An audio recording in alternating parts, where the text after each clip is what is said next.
तेरे चरणों की हमें धूल बना लेना। दाता तेरे चरणों की हमें धूल बना लेना। जीवन की ये नैया, जीवन की ये नैया प्रभु पार लगा देना।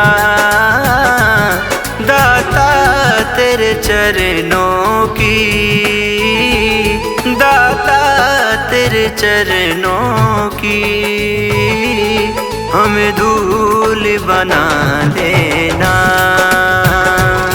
दाता तेरे चरणों की हमें धूल बना लेना। धूल बना लेना,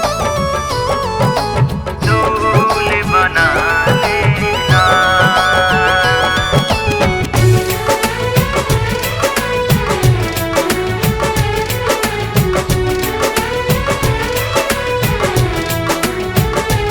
दर दर से भटक कर मैं तेरे शरण में आया हूँ।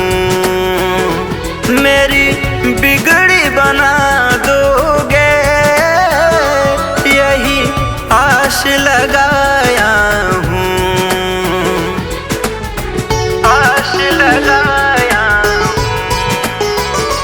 दर दर से भटक कर मैं तेरे शरण में आया हूँ। मेरी बिगड़ी बना दोगे यही आश लगाया हूँ।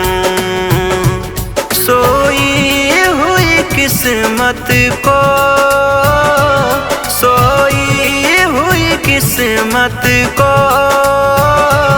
तुम फिर से जगा देना। दाता तेरे चरणों की, दाता तेरे चरणों की हमें धूल बना लेना। दाता तेरे चरणों की हमें धूल बना लेना। धूल बना लेना, धूल बना लेना।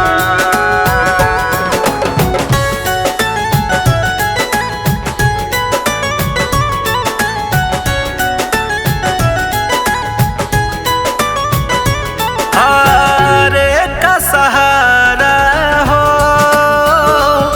हर आँख का तारा हो, जिसका सिमरन हर पल करता जग सारा हो, करता जग सारा हो।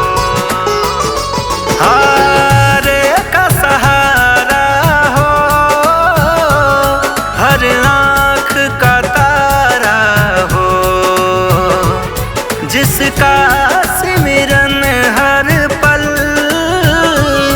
करता जग सारा हो। दुख हर गम जीवन का, दुख हर गम जीवन का प्रभु मेरा मिटा देना। दाता तेरे चरणों की, दाता तेरे चरणों की हमें धूल बना लेना। दाता तेरे चरणों की हमें धूल बना